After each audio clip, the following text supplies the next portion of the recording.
आज हम लोग पढ़ेंगे पर्यावरण अध्ययन के 25 क्वेश्चन है जो बहुत इंपॉर्टेंट है, हर एग्जाम में पूछे जाते हैं। तो पहला क्वेश्चन है कि निम्नलिखित में से भारत के 4 जैव विविधता युक्त हॉटस्पॉट में से कौन सा एक है?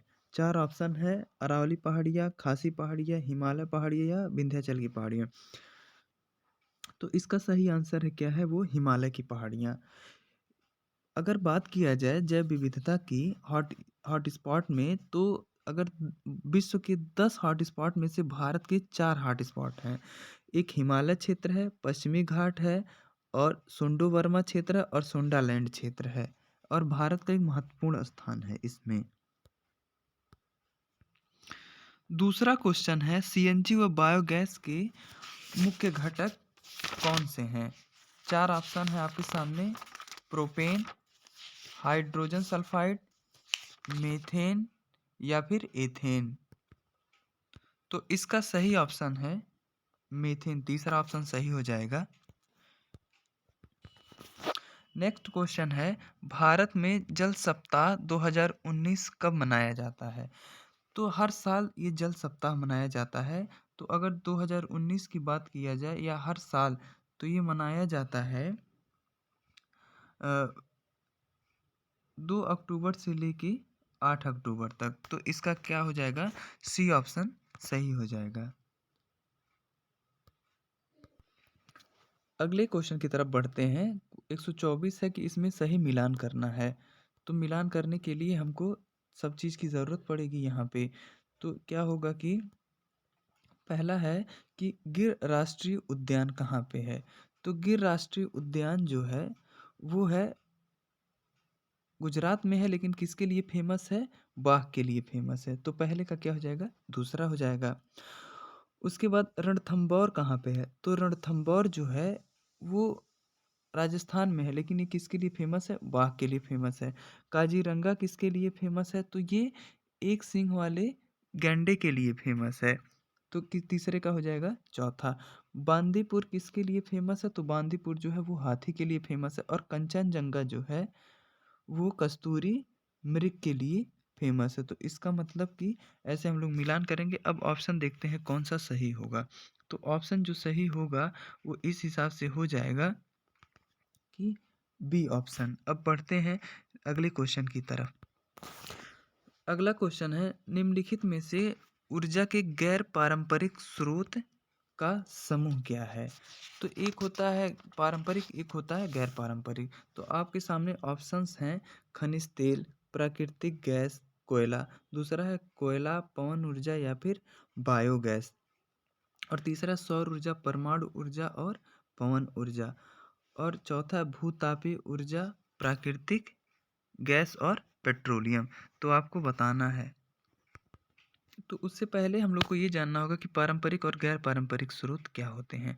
पारंपरिक मतलब कि जो खत्म हो जाए, और गैर पारंपरिक मतलब जो चलते रहते हैं। जैसे ऑप्शन देखा जाए, अगर खनिज तेल की बात किया जाए तो खनिज तेल खत्म हो जाएंगे आगे चल के, तो पहला नहीं होगा। कोयला भी खत्म हो जाएगा। उसके बाद अगर पेट्रोलियम की बात की जाए तो ये भी खत्म हो जाएगा। तो इसका मतलब इसका ऑप्शन क्या हो जाएगा? तीसरा। सौर ऊर्जा कभी नहीं खत्म होगा, परमाणु ऊर्जा भी नहीं खत्म होगा, और पवन ऊर्जा भी कभी खत्म नहीं होगा। अगले क्वेश्चन की बात करेंगे तो विटामिन B12 में क्या उपस्थित होता है? तो ये बहुत आसान क्वेश्चन है। कौन सा? कोबाल्ट उपस्थित होता है। निम्नलिखित में से कौन सा पेट्रोलियम का उप उत्पादक नहीं है? तो 4 ऑप्शन है आपके सामने: बिटुमिनस, कोक, स्नेहक तेल या पैराफिन मोम। तो इसका सही ऑप्शन है क्या हो जाएगा? ये कोक हो जाएगा।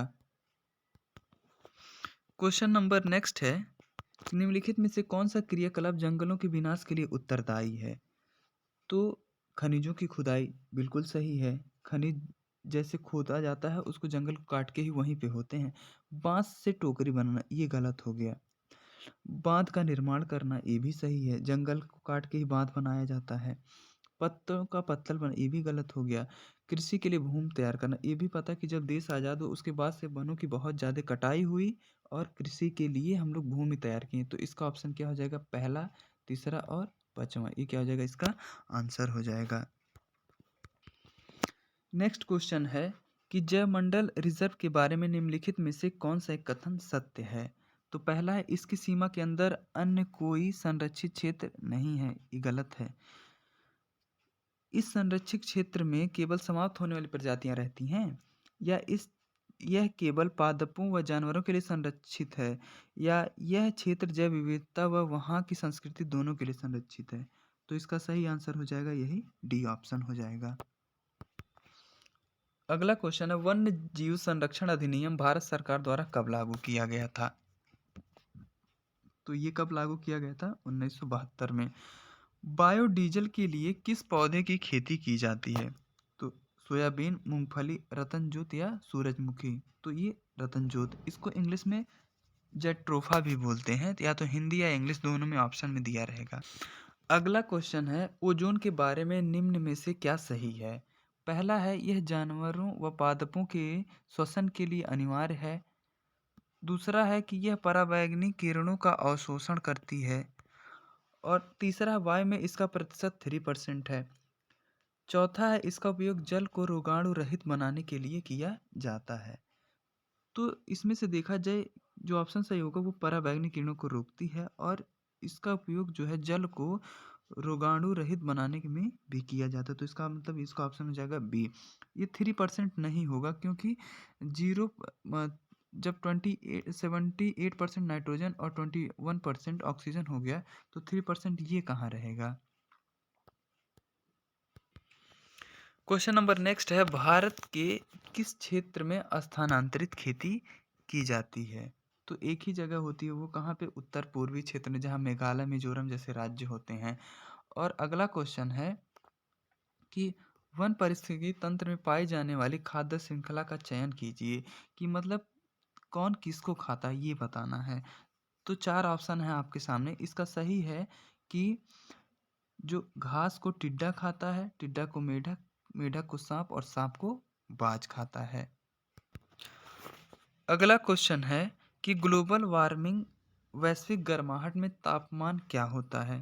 क्षोभ मंडल का बढ़ता है, कि आयन मंडल का बढ़ता है, कि मध्य मंडल का बढ़ता है, या फिर समताप मंडल का बढ़ता है। 4 ऑप्शन दिए गए हैं, और इसका सही जवाब है कि क्षोभ मंडल का बढ़ता है। ये ऑप्शन सही हो जाएगा इसका। अगला क्वेश्चन है, तिब्बत में सांगपो को किस नाम से जाना जाता है। तो सही ऑप्शन है, इसको ब्रह्मपुत्रा को वहाँ पे क्या जाना जाता है, सांगपो के नाम से जाना जाता है। अगला क्वेश्चन है कि प्राणियों की संकटग्रस्त जातियां वे हैं, मतलब जो ऐसी जातियां जो संकटग्रस्त हैं, किसको कहेंगे। तो किसको कहेंगे, जो अन्य जातियों के लिए खतरनाक हैं, जो विशिष्ट क्षेत्रों में पाई जाती हैं, या जिनकी संख्या कम हो गई है, या फिर जिनके लुप्त होने का खतरा है। तो इसका सही ऑप्शन हो जाएगा डी, जिनके लुप्त होने का क्या है, खतरा है। अगला क्वेश्चन है, कुछ वर्षों पहले एक गिद्ध आमतौर पर दिखाई देते हैं, लेकिन वर्तमान में गिद्ध कभी कभार नजर आते हैं, इसका क्या कारण है। पहला ऑप्शन है, नवीन प्रवासी जातियों द्वारा उनके आवास स्थलों का विनाश, या पशुपालकों द्वारा बीमार पशुओं के इलाज में प्रयुक्त औषधि, या फिर गिद्धों के भोजन में आई कमी, या गिद्धों में फैली महामारी की वजह से। सही ऑप्शन बताइए आप लोग पहले। तो इसका सही ऑप्शन है कि बी, कि पशुपालकों द्वारा बीमार पशुओं के इलाज में इनकी औषधियाँ बनाई जाती हैं, इस वजह से। अब अगला क्वेश्चन जो है वो लिखा, संगमरमर कैंसर की घटना का क्या कारण है। तो आपके ऑप्शन है, कज्जल कण, या अम्लीय वर्षा, या CFC गैस जो होती है, या फिर कोहरा। तो इसका सही जवाब है अम्लीय वर्षा। अगला क्वेश्चन है, प्राकृतिक संसाधनों को लंबे समय तक उपयोग करने के लिए संरक्षण में सहायक 3 आर हैं। तो वो तीनों आर का क्या बताना है, हमको फुल फॉर्म बताना है। तो पहला क्या हो जाएगा कि पुनः चक्रण, पुनः उत्पादक, या पुनः उपयोग।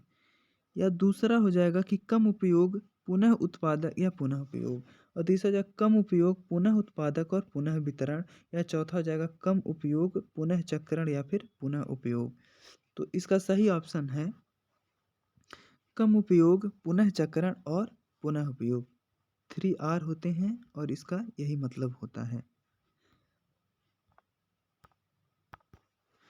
क्वेश्चन नंबर नेक्स्ट है, निम्नलिखित में से कौन सी प्रक्रिया प्रकृति में होने वाले जल चक्र का एक चरण नहीं है? जल चक्र मतलब कि जल का ऊपर उठना फिर बारिश से नीचे आना।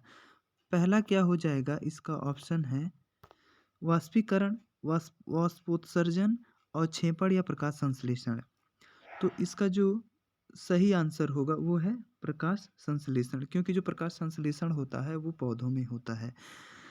फिर 143 क्वेश्चन नंबर है, भूपर्पटी पे सबसे अधिक प्रचुरता में पाए जाने वाला तत्व क्या है? कार्बन है, नाइट्रोजन है, ऑक्सीजन या फिर सिलिकॉन है? तो 143 का जो आंसर हो जाएगा वो क्या हो जाएगा? ऑक्सीजन। अगला क्वेश्चन है, निम्नलिखित में से कौन सा सुमेलित नहीं है? एक कपड़े हैं और एक राज्य है। कौन से कपड़े कहाँ पहने जाते हैं? तो फिरन जम्मू कश्मीर, पानो भाजू पश्चिम बंगाल, राहिदे हिमाचल प्रदेश या फुलकारी पंजाब में? इसका सही ऑप्शन है जो है वो बी है। मतलब पानो भाजू जो है वो पश्चिम बंगाल में नहीं पहने जाते हैं, बाकी फिरन जो है जम्मू कश्मीर पहने जाते हैं, राशिदे हिमाचल प्रदेश और फुलकारी जो है वो पंजाब में पाए जाते हैं। अब अगला क्वेश्चन जो है वो है, चंद्र ग्रहण होता है कब? जब पृथ्वी सूर्य एवं चंद्रमा के बीच में होती है, या चंद्रमा पृथ्वी एवं सूर्य के बीच में होता है, या सूर्य पृथ्वी एवं चंद्रमा के बीच में होता है, या पृथ्वी सूर्य और चंद्रमा सीधी रेखा में होते हैं। तो हमको बताना है चंद्र ग्रहण। और ये भी एक चीज़ होता है कि जो सूर्य होता है वो किसी का चक्कर नहीं लगाता, सारे उसके चक्कर लगाते हैं।